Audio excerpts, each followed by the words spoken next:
എല്ലാവർക്കും നമസ്കാരം. സെറ്റിന്റെ അടുത്തൊരു ക്ലാസ്സിലേക്ക് സ്വാഗതം. ഇന്ന് നമ്മൾ ചെയ്യാൻ പോകുന്നത് എൻവയോൺമെന്റ് ആൻഡ് പ്രോട്ടോകോൾസ് ആണ്. ആക്ച്വലി നിങ്ങൾക്ക് നെറ്റ് ആണെങ്കിലും സെറ്റ് ആണെങ്കിലും അറിയാം എന്താണ് ക്യോട്ടോ പ്രോട്ടോകോൾ, അത് എന്ന് വന്നു, ഇങ്ങനെ കുറെ പ്രോട്ടോകോളും സമ്മിറ്റുകളും നടന്നിട്ടുള്ള ഒരു ബഹുജനങ്ങളാർന്ന കുറെ ചോദ്യങ്ങൾ നമുക്ക് കാണാൻ പറ്റും. അതിൽ നിന്നുള്ള ഏറ്റവും പ്രധാനപ്പെട്ടതെന്ന് ഞാൻ വിചാരിക്കുന്ന, അല്ലെങ്കിൽ ചോദിച്ചു കണ്ടിട്ടുള്ള കുറച്ച് ചോദ്യങ്ങളാണ്. അപ്പോൾ നമുക്ക് ഡയറക്റ്റ് ക്വസ്റ്റ്യൻസിലേക്ക് പോവാം. എല്ലാവരും കൂടെ ഉണ്ടാവണം, നിങ്ങളുടെ കൂടെ ഞാനും ഉണ്ടാവും, നമ്മളുണ്ടാവും, നമ്മുടെ അക്കാഡമി ഉണ്ടാവും സ്റ്റിൽ. അപ്പോ ആദ്യത്തെ ചോദ്യത്തിലേക്ക് പോവാം. Which protocol aims to phase out the production and consumption of ozone depleting substances? അപ്പോൾ ഓസോൺ ഡിപ്ലീഷനെ പറ്റിയിട്ടാണ് ചോദ്യം.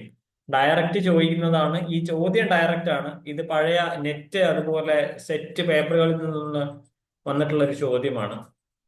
അപ്പൊ നോക്കൂ, ഓസോൺ ഡിപ്ലീഷനെ കുറിച്ച് പറയുന്ന പ്രോട്ടോകോൾ ഏതാണെന്നാണ് ചോദിക്കുന്നത്. ഡയറക്റ്റ് ക്വസ്റ്റ്യൻ ആണ്. ഓക്കെ, ക്യോട്ടോ പ്രോട്ടോകോൾ ആണോ, മോൺട്രിയൽ ആണോ, പാരീസ് അഗ്രിമെന്റ് ആണോ, ബേസൽ കൺവെൻഷൻ ആണോ?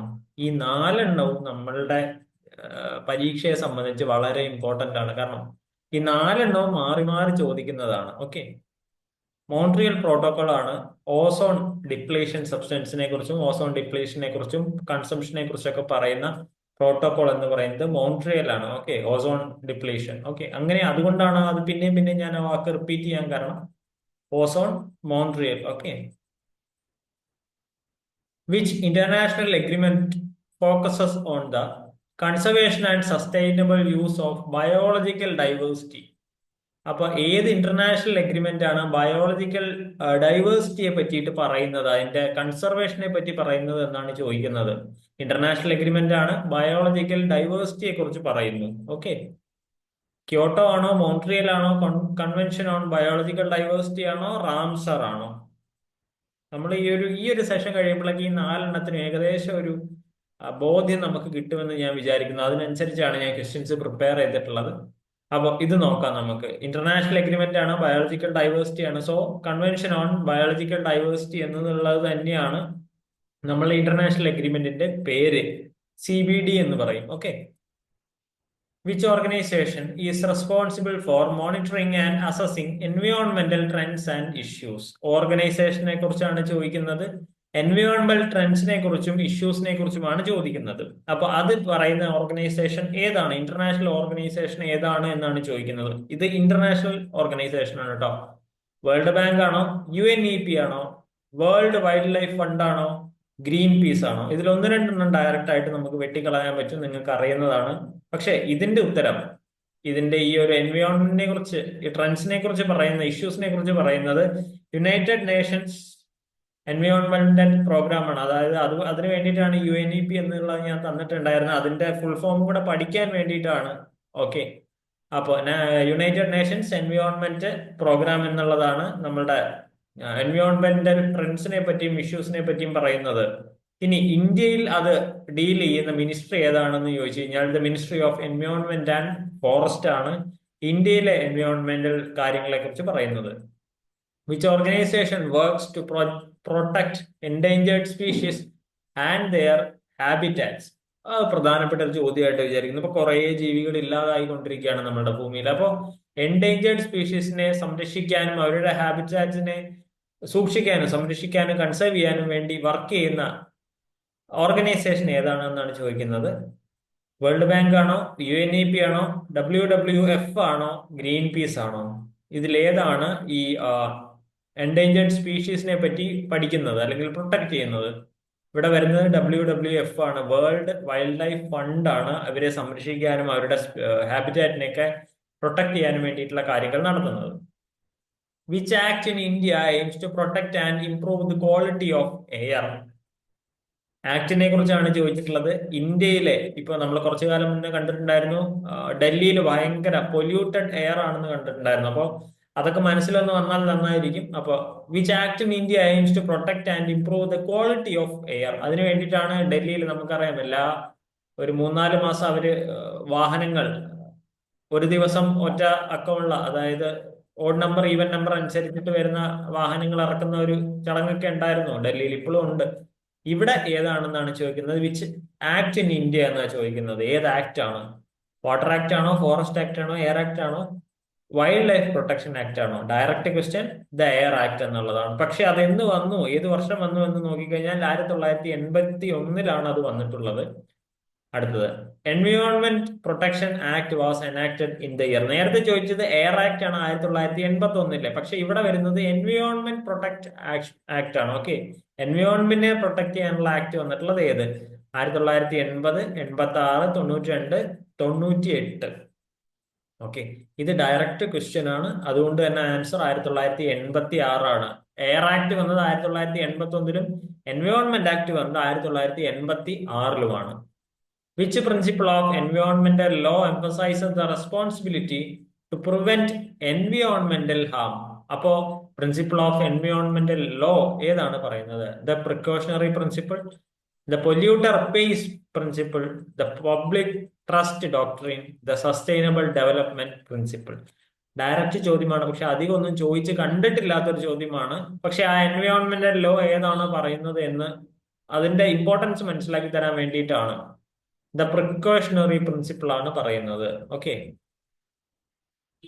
What is the main green house gas contributing to global warming? Direct നമ്മൾ കുഞ്ഞ് മക്കളായിരിക്കുമ്പോൾ തന്നെ പറഞ്ഞു പഠിച്ചിട്ടുള്ളതാണ്. കാർബൺ ഡൈ ഓക്സൈഡ് ആണോ, മീഥൈൻ ആണോ, നൈട്രോ ഓക്സൈഡ് ആണോ, വാട്ടർ വേപ്പർ ആണോ? അതുകൊണ്ട് തന്നെയാണ് ഉത്തരം ഞാൻ ആദ്യം തന്നത്. കാർബൺ ഡൈ ഓക്സൈഡ് ആണ് ഗ്ലോബൽ വാർമിങ്ങിന് ഏറ്റവും കൂടുതൽ കോൺട്രിബ്യൂട്ട് ചെയ്യുന്നത്. വിച്ച് ഇന്റർനാഷണൽ എഗ്രിമെന്റ്, വീണ്ടും വന്നു ക്യോട്ടോ പ്രോട്ടോകോള്, അതുപോലെ മോൺട്രിയൽ എന്നൊക്കെ പറഞ്ഞ പോലെ അടുത്തത് വന്നു തുടങ്ങി. Which international agreement aims to limit global warming to well below 2°C? ആലോചിക്കുക. ഓക്കെ, ക്യോട്ടോ ആണോ, മോൺട്രിയൽ ആണോ, പാരീസ് ആണോ, ബേസൽ ആണോ? ഇതിലേതാണ് ഗ്ലോബൽ വാർമിങ്ങിനെ 2°C താഴ്ത്താൻ സഹായിക്കാൻ അല്ലെങ്കിൽ എയിം ചെയ്യുന്നത്? പാരീസ് എഗ്രിമെന്റ് ആണ് അതിനുവേണ്ടി ശ്രമിക്കുന്നത്. 2°C കുറയ്ക്കാനാണ്. ഓക്കെ, ഇപ്പൊ 38 ആണെങ്കിൽ അത് 36 ആക്കണമെന്നാണ് ഇവരുടെ വാദം. പാരീസ് എഗ്രിമെന്റ് ആണ്. What are the 3 pillars of sustainable development? നമ്മൾ സസ്റ്റൈനബിൾ ഡെവലപ്മെന്റ് ഗോൾസ് ഉണ്ട്, മില്ലേനിയം ഡെവലപ്മെന്റൽ ഗോൾസ് ഉണ്ട്. ഇതൊക്കെ ഒന്ന് മനസ്സിലാക്കണം നമ്മൾ. ഇപ്പൊ ലാസ്റ്റ് മിനിറ്റ് റിവിഷൻ ആയതുകൊണ്ടാണ് ഇങ്ങനെ ചെയ്യുന്നത്. അപ്പോ പില്ലേഴ്സ് ഏതൊക്കെയാണെന്ന് ചോദിക്കുന്നത്: economic, social and എൻവയോൺമെന്റൽ, political, എൻവയോൺമെന്റൽ, social, എൻവയോൺമെന്റൽ, social and technological, economic, social and culture. അല്ലെങ്കിൽ സസ്റ്റൈനബിൾ ഡെവലപ്മെന്റിനെ കുറിച്ചാണ് പറയുന്നത്. അതിൽ ഏതാണ് ഏറ്റവും സ്യൂട്ടബിൾ ആയിട്ട് ഉണ്ടായിരിക്കുക? എക്കണോമിക് വേണം, സോഷ്യൽ വേണം, എൻവയോൺമെന്റ് വേണം. പൈസ ഉണ്ടാക്കണം, സൊസൈറ്റി വേണം, പക്ഷെ എൻവയോൺമെന്റ് ഉണ്ടാവണം. Which international organisation focus on the conservation of wetlands? Important ആ, നെറ്റിനൊക്കെ ഡയറക്റ്റ് ചോദ്യം കണ്ടിട്ടുണ്ട്. വെറ്റ്ലാൻഡിനെ കുറിച്ച് പഠിക്കുന്നത് ആരാണ്? അതിന്റെ കൺസർവേഷനെ കുറിച്ച് പഠിക്കുന്നത് വേൾഡ് ബാങ്ക് ആണോ, UNEP ആണോ, WWF ആണോ, റാംസാർ കൺവെൻഷൻ ആണോ? റാംസാർ കൺവെൻഷൻ ആണ് വെറ്റ്ലാൻഡിനെ കുറിച്ച് ഫോക്കസ് ചെയ്യുന്നത്. Which organization is known for its green peace ship and direct action campaigns? Same ഇതാണ് വന്നിട്ടുള്ളത്. World bank, UNEP, WWF, green peace. കേട്ടാൽ തന്നെ അറിയാം ഉത്തരം ആരാണ്. ഗ്രീൻ പീസും കടലയൊക്കെ തന്നെയാണ് നമ്മളുടെ ഉത്തരം. എന്തിനു വേണ്ടിയിട്ട്? Green peace ship and direct action campaigns. Okay, the polluter pays principle, അത് പ്രധാനപ്പെട്ട. പൊല്യൂട്ടർ പേയ്സ് പ്രിൻസിപ്പിൾ, പൊല്യൂട്ടർ ആണ് പേ ചെയ്യുന്നത്. ഈസ് അസോസിയേറ്റഡ് വിത്ത് വിച്ച് എൻവയോൺമെന്റൽ കൺസെപ്റ്റ്? സസ്റ്റൈനബിൾ ഡെവലപ്മെന്റ് ആണോ, എൻവയോൺമെന്റൽ ജസ്റ്റിസ് ആണോ, എക്കോളജിക്കൽ ഫുട് പ്രിന്റ് ആണോ, കോസ്റ്റ് ബെനിഫിറ്റ് അനാലിസിസ് ആണോ? എൻവയോൺമെന്റൽ ജസ്റ്റിസിനെ കുറിച്ച് പറയുമ്പോഴാണ് പൊല്യൂട്ടർ പേയ്സ് പ്രിൻസിപ്പിൾ എന്നുള്ളത് വരുന്നത്. ഇനി which of the following is not a potential impact of climate change? Not അവിടെ പ്രധാനപ്പെട്ട വാക്കാണ്. Not a potential impact of climate change എന്നുള്ളതാണ്. റൈസിംഗ് സീ ലെവൽസ് ആലോചിക്കുക. റൈസിംഗ് സീ ലെവൽസ് പ്രശ്നമാണോ? Increased frequency and intensity of extreme weather events, അത് പ്രശ്നമാണോ? ആലോചിക്കുക, മലയാളത്തിൽ ആലോചിച്ച് നോക്കിയാൽ മതി. Decreased global temperatures, shift in agricultural patterns, ഇതിൽ ഏതാണ് നോട്ട് എന്ന് പറയാനാവുന്നത്? ഡിക്രീസ്ഡ് ഗ്ലോബൽ ടെമ്പറേച്ചേഴ്സ് ആണ് ഇതിലെ പ്രധാനപ്പെട്ടത്. Right. What is the main goal of the Paris agreement? വായിച്ചു നോക്കൂ. To phase out the use of fossil fuels, to limit global warming to well below 2 degrees Celsius above pre-industrial levels, to protect endangered species, to promote sustainable agriculture.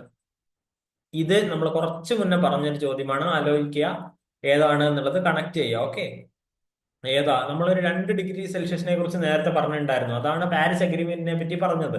വേറൊരു തരത്തിലാണ് ചോദിക്കുന്നത് ചോദ്യം. Okay, which of the following is not a key principle of sustainable development? നമ്മൾ പറഞ്ഞു sustainable ഡെവലപ്മെന്റിനെ കുറിച്ച് ചോദിക്കും, മില്ലേനിയലിനെ കുറിച്ച് ചോദിക്കും. അപ്പോ സസ്റ്റൈനബിളിന്റെ കീ പ്രിൻസിപ്പിൾ അല്ലാത്തത് ഏത് എന്നാണ് ചോദിക്കുന്നത്.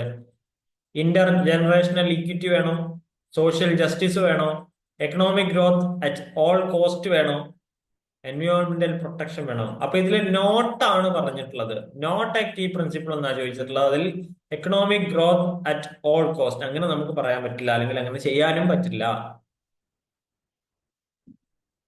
What is the time for the total impact of A person or A community on the environment? Total impact of A person or community എന്നാണ് ചോദിച്ചിട്ടുള്ളത്. കാർബൺ ഫുട് പ്രിന്റ്, എക്കോളജിക്കൽ ഫുട് പ്രിന്റ്, വാട്ടർ ഫുട് print, എൻവയോൺമെന്റൽ impact assessment. Ecological ഫുട് print ആണ്. എന്തുകൊണ്ട്? നമ്മൾ എക്കോളജിയുമായിട്ട് എൻവയോൺമെന്റുമായിട്ട് ബന്ധപ്പെട്ടിട്ടാണ് നമ്മൾ impact നടത്തുന്നത്. Okay, അപ്പോൾ അതൊരു വെള്ളത്തിനെ കുറിച്ചോ കാർബണിനെ കുറിച്ചോ മാത്രമുള്ളതല്ല. എക്കോളജി എൻവയോൺമെന്റിനെ കുറിച്ച് മുഴുവനുള്ളതാണ്. Which ethical perspective emphasizes the intrinsic value of all living beings? അതിന്റെ എല്ലാ ജീവജാലങ്ങളെ കുറിച്ചിട്ടുള്ള ഇൻട്രിൻസിക് വാല്യൂ അക്യുമുലേറ്റ് ചെയ്ത് പറയുന്നത്, എംഫസൈസ് ചെയ്യുന്നത് ആരാണ്? ആന്ത്രപ്പോസെൻട്രിസം ആണോ, എക്കോസെൻട്രിസം ആണോ, നിയോസെൻട്രിസം ആണോ, ടെക്നോസെൻട്രിസം ആണോ? ആലോചിച്ച് നോക്കുക. ജസ്റ്റ് ആ വാക്കിനെ ഒന്ന് മാറ്റി മാറ്റി ആലോചിച്ചാൽ ഉത്തരം കിട്ടും. പറയുന്നത് എക്കോസെൻട്രിസം ആണ്. ലിവിങ് ബീയിങ്സ് ആ പറയുന്നത്. ആന്ത്രപ്പോ എന്താണ്? മനുഷ്യനെ കുറിച്ചിട്ടുള്ള ഒരു കൺസെപ്റ്റ് ആണ് പറയുന്നത്. Which of the following was not a Millennium Development Goal? നോട്ടാണ്. ഓക്കെ, എന്താ ഈ നോട്ടിന്റെ പ്രത്യേകത? നിങ്ങൾ നോട്ട് പഠിക്കുമ്പോൾ അതിന്റെ കൂടെ പിന്നെ ഒന്ന് നോട്ടാണെങ്കിൽ മറ്റതെല്ലാം യെസ് എന്നുള്ള കാര്യം കൂടെ നിങ്ങൾ പഠിക്കുക. Eradicate extreme poverty and hunger, achieve universal primary education, promote gender equality and empower women, eliminate nuclear weapons. Confusing ആണ്, ദാറ്റ്സ് ഓക്കെ. അപ്പൊ നോട്ട് എന്നാണ് ചോദിച്ചിട്ടുള്ളത്. Eliminate nuclear weapons. Nuclear weapons അവര് ഉണ്ടാക്കണോ കളയണോ എന്നുള്ളതും MDGയുടെ വലിയ ഗോളായിട്ട് പരിഗണിക്കുന്നില്ല. What was the target year for achieving the millennium development goals? അപ്പൊ ഒരു പ്രത്യേക വർഷത്തിൽ പറഞ്ഞു ഇത്രാമത്തെ വർഷമാവുമ്പോൾ ഈ MDG എല്ലാം നമുക്ക് അച്ചീവ് ചെയ്യണം. ഓക്കെ, ഇപ്പൊ ഓരോന്ന് പറയുമല്ലോ. ഇപ്പൊ NEP എന്ന് പറയുന്ന ഒരു പോളിസി എടുത്തു കഴിഞ്ഞാൽ 2030 ആകുമ്പോഴേക്കും നമ്മൾ ചില ഗോൾസ് വെച്ചിട്ടുണ്ട് അല്ലെ. അതുപോലെ ഈ മില്ലേനിയം ഡെവലപ്മെന്റ് ഗോൾസ് ഏത് വർഷത്തിലേക്ക് വെച്ചിട്ടാണ് ടാർഗറ്റ് അന്ന് ചെയ്തിട്ടുണ്ടായിരുന്നത് എന്നാണ് ചോദിക്കുന്നത്. 2015 ആണോ, 20 ആണോ, 30 ആണോ, 50 ആണോ എന്നുള്ളതാണ് ചോദിക്കുന്നത്. ഇപ്പൊ 2015 എയിം ചെയ്തിട്ടാണ് മില്ലേനിയം ഡെവലപ്മെന്റൽ ഗോൾസ് വന്നിട്ടുണ്ടായിരുന്നത്. എന്നാൽ എത്ര സസ്റ്റൈനബിൾ ഡെവലപ്മെന്റ് ഗോൾസ് ഉണ്ട് എന്നാണ് ചോദിക്കുന്നത്. ഇപ്പൊ നമ്മൾ പറഞ്ഞത് മില്ലേനിയം ഡെവലപ്മെന്റൽ ഗോൾസ് ആണ്. ഇനി പറയുന്നത് സസ്റ്റൈനബിൾ ഡെവലപ്മെന്റ് ഗോൾസ് ആണ്. രണ്ടും രണ്ടാണ്. ഓക്കെ, 18 ആണോ, 10 ആണോ, 17 ആണോ, 20 ആണോ? എത്ര SDG ഉണ്ട്? MDG അല്ല. ഓക്കെ, SDG എത്ര എണ്ണം ഉണ്ട്? 17 എണ്ണമാണ് മൊത്തം ഉള്ളത്. In what year were the Millennium Development Goals adopted by the United Nations? നമ്മൾ 2 ചോദ്യം മുമ്പിൽ ഒരു കാര്യം പഠിച്ചിട്ടുണ്ടായിരുന്നു, MDGയുടെ കാര്യങ്ങൾ. ഇനി ഏത് വർഷമാണ് ഇത് വന്നത് എന്നാണ് ചോദിക്കുന്നത്. 1992, 2000, 2015, 2030. 2015 കുറിച്ചിട്ടുള്ള ഒരു കാര്യം നമ്മൾ നേരത്തെ പഠിച്ചു 2 ചോദ്യം മുമ്പ്. ഓക്കെ, ഇനി MDG എന്താണ് വന്നത്? 2000 വന്നത്. എന്നിട്ട് പറഞ്ഞു target year 2015 വെച്ചേക്കാമെന്ന്. Which continent has shown the most significant progress in achieving MDG-1? 17 ഉണ്ടെന്ന് പറഞ്ഞു.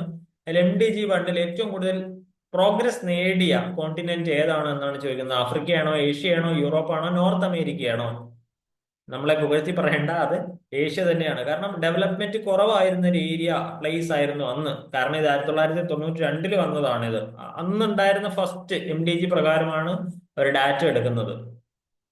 Which atmospheric layer contains the ozone layer, crucial for absorbing harmful ultraviolet radiation from the sun? Ozone layer ഏത് atmospheric ലെയറിലാണെന്ന് ചോദിക്കുന്നത്. Direct simple. Troposphere ആണോ, stratosphere ആണോ, mesosphere ആണോ, thermosphere ആണോ? ഏതിലാണ് ഉള്ളത്? ഡയറക്റ്റ് സ്ട്രാറ്റോസ്ഫിയറിലാണ് ഓസോൺ ലെയർ ഉള്ളത്. Which international agreement aims to conserve biological diversity, ensure its sustainable use, and share the benefits arising from the utilization of genetic resources fairly and equitably? കുറച്ച് വലിയൊരു ചോദ്യമാണ്, എന്നാലും international agreement ആണ് biological ഡൈവേഴ്സിറ്റിയെ പറ്റി ചോദിക്കുന്നത്, അങ്ങനെ മനസ്സിലാക്കാം നമുക്ക്. അപ്പൊ ക്യോട്ടോ പ്രോട്ടോകോൾ ആണോ, മോൺട്രിയൽ ആണോ, CBD ആണോ, റാംസാർ ആണോ? നമ്മൾ നേരത്തെ ഇതേ ഓപ്ഷൻ കണ്ടിട്ട് വേറൊരു ചോദ്യം കണ്ടിട്ടുണ്ടായിരുന്നു, എന്നാലും നമുക്ക് നോക്കാം. CBD ആണ്, കൺവെൻഷൻ ഓൺ ബയോളജിക്കൽ ഡൈവേഴ്സിറ്റി ആണ്, ഇതേപോലെ നേരത്തെ വന്നിട്ടുണ്ടായിരുന്നത്. ഇനി മോൺട്രിയൽ പ്രോട്ടോകോൾ അതെന്നാ വന്നത്? 1987 മോൺട്രിയൽ പ്രോട്ടോകോൾ വന്നിട്ടുള്ളത്. അത് എന്തിനെ ബേസ് ചെയ്തിട്ട്, എന്തിനെ കൺസേൺ ചെയ്തിട്ടാണ് ഉള്ളത് മോൺട്രിയൽ എന്നാണ് ചോദിക്കുന്നത്. ക്ലൈമറ്റ് ചേഞ്ച് ആണോ, climate change mitigation, protection of ozone layer, conservation of wetlands, control of hazardous waste? ഇതിൽ ഒന്ന് നിങ്ങൾക്ക് ഡയറക്റ്റ് ആയിട്ട് വെട്ടിക്കളയാം. ഏതാ? നേരത്തെ നമ്മൾ ഏതാ പറഞ്ഞേ? റാംസാറിനെ പറഞ്ഞിട്ടുണ്ടായിരുന്നു വെറ്റ്ലാൻഡ്സിനെ പറ്റി, അത് വെട്ടിയേക്കുക. അങ്ങനെ ആലോചിക്കണേ, ജസ്റ്റ് ഒന്ന് റീകളക്ട് ചെയ്തിട്ട് വേണം ഇതിന്റെ പിന്നാലെ പോകാൻ വേണ്ടിയിട്ട്. അപ്പോ മോൺട്രിയൽ എന്തിനു വേണ്ടിയിട്ടാണ്? പ്രൊട്ടക്ഷൻ ഓഫ് ഓസോൺ ലെയറിനെ പറ്റി പറയാൻ വേണ്ടിയിട്ടാണ് മോൺട്രിയൽ പ്രോട്ടോകോൾ 1987 വന്നിട്ട് ഉള്ളത്. Which of the following is not a key objective of the United Nations Framework Convention on Climate Change, UNFCCC? Not a key objective എന്നാണ് ചോദിച്ചിട്ടുള്ളത്. Stabilize greenhouse gas concentration in the atmosphere, prevent dangerous human interference with the climate system, promote sustainable development, phase out the use of all fossil fuels. Not ആണ് ചോദിച്ചിട്ടുള്ളത്. UNFCCCയുടെ key objective അല്ലാത്തതേത്? Phase out the use of all fossil fuels, അതല്ല UNFCCCയുടെ key objective എന്ന് പറയുന്നത്. The Kyoto protocol, an international agreement within the framework of the UNFCCC, aims to. രണ്ട് കാര്യം ഒന്ന് മനസ്സിലാക്കണം. എന്തിനാണോ ക്യോട്ടോ പ്രോട്ടോകോൾ ഉള്ളത്, അത് എന്ന് വന്നു, അതുപോലെ അത് എന്തിന്റെ ബേസിൽ വന്നു? UNFCCCയുടെ ബേസിലാണ് ക്യോട്ടോ പ്രോട്ടോകോൾ വന്നിട്ടുള്ളത്. Reduce green house gas emissions from industrialised countries, protect biodiversity in developing countries, prevent the spread of infectious diseases, promote sustainable agriculture? ഇതിൽ ഏതാണ് ക്യോട്ടോ പ്രോട്ടോകോളിന്റെ aim? Reduce green house gas emissions from industrialised countries. Kyoto എന്തിനു വേണ്ടിയിട്ടാ? Green house ഗ്യാസിന്റെ വരല് കുറയ്ക്കാൻ വേണ്ടിയിട്ടുള്ള. എവിടുന്ന്? Industrialised countries. അവിടെയാണല്ലോ കൂടുതൽ ഈ ഇങ്ങനത്തെ ഗ്രീൻ ഹൗസ് ഗ്യാസ് ഉണ്ടായിരിക്കുക. ഏതാണ് നമ്മൾ നേരത്തെ പറഞ്ഞ CO2 പറഞ്ഞിട്ടുണ്ടായിരുന്നു. The earth summit held in Rio de Janeiro, എവിടെയാണ്? ബ്രസീലിൽ, 1992. എന്തുകൊണ്ടാണ് ഇത് സിഗ്നിഫിക്കന്റ് ആവുന്നത്? എർത്ത് സമ്മിറ്റ് റയോ ഡി ജനീറോയിൽ വെച്ച് 1992 നടന്നത് എന്തുകൊണ്ടാണ് ഇമ്പോർട്ടന്റ് ആവുന്നത്? Adopted the convention on biological diversity, launched the Kyoto Protocol, established the United, അല്ലെങ്കിൽ നമ്മുടെ UNEP. എളുപ്പത്തിന് നമുക്ക് വായിക്കാൻ മടിയായതുകൊണ്ട് പറയാത്തതാണ് UNEP. ഓക്കെ, അതിൽ എന്താണ് ഇതിന്റെ significance? Adopted the convention on biological diversity ആണ് എർത്ത് സമ്മിറ്റിനെ പറ്റി പറയുന്നത്. ബയോളജിക്കൽ ഡൈവേഴ്സിറ്റി ഇല്ലാതെ, പലതരത്തിലില്ലാതെ എർത്ത് ഉണ്ടായിരിക്കില്ല എന്ന് ആലോചിച്ചാൽ മതി. എർത്ത് ഉണ്ടെങ്കിൽ എന്തുണ്ടായിരിക്കണം? ബയോളജിക്കൽ ഡൈവേഴ്സിറ്റി ഉണ്ടായിരിക്കണം. Which international agreement aims to prevent the illegal international trade in endangered species of wild fauna and flora? International agreement ആണ്, ഫോന ആൻഡ് ഫ്ലോറയെ പറ്റി പഠിക്കുന്നതാണ്. ഇല്ലീഗൽ ആണെങ്കിൽ അത് പ്രിവെന്റ് ചെയ്യണം എന്ന് പറയുന്നതാണ്. ഏതാ? CITES, convention on international trade in endangered species of wild fauna and flora, Basel convention, Stockholm, Rotterdam. ഇതിലേതാണ്? സൈറ്റ്സ് ആണ്. നമ്മളുടെ ഈ endangered species of wild fauna and ഫ്ലോറയെ പറ്റിയിട്ട് ഇല്ലീഗൽ ട്രേഡിംഗ് നടക്കുന്നുണ്ടെങ്കിലൊക്കെ പറയാൻ വേണ്ടിയിട്ടുള്ളത് CITES. The Basel convention deals with the control of. Basel convention അല്ലെങ്കിൽ ബേസൽ കൺവെൻഷൻ എന്തിനു വേണ്ടിയിട്ടാണ്? Transboundary movement of hazardous waste, climate change, ozone depletion, biodiversity loss. അപ്പൊ ഉത്തരം എന്ന് പറയുന്നത് transboundary movement of hazardous വേസ്റ്റുകളെ പറ്റിയിട്ടാണ് ബേസൽ പറയുന്നത്. അപ്പൊ തൽക്കാലം ഞാൻ ഇത്രയും കൊണ്ട് നിർത്തുകയാണ്. അടുത്തൊരു ക്ലാസ്സിൽ എന്തായാലും വേറെ ഒരു വലിയ ഇമ്പോർട്ടന്റ് ടോപ്പിക്കുമായിട്ട് വരാം. ഇഷ്ടമായെങ്കിൽ കൂടെ കൂടാം, കൂട്ടുകാർക്കൊക്കെ അയച്ചു കൊടുക്കാം. കുറച്ച് ദിവസം കൂടിയുള്ളേ നമുക്കുള്ളൂ. കൂടുതൽ സബ്ജക്ട് ബേസ്ഡ് പഠിക്കാൻ ശ്രമിക്കുക. പക്ഷെ 2 പേപ്പറിനും നമുക്ക് കട്ട് ഓഫ് ഉണ്ട്. അപ്പോ മറക്കരുത്. അപ്പോൾ എല്ലാവർക്കും നല്ലൊരു പഠനകാലം ആശംസിക്കുന്നു. അടുത്തൊരു ക്ലാസ്സിൽ കാണാം. അസീം.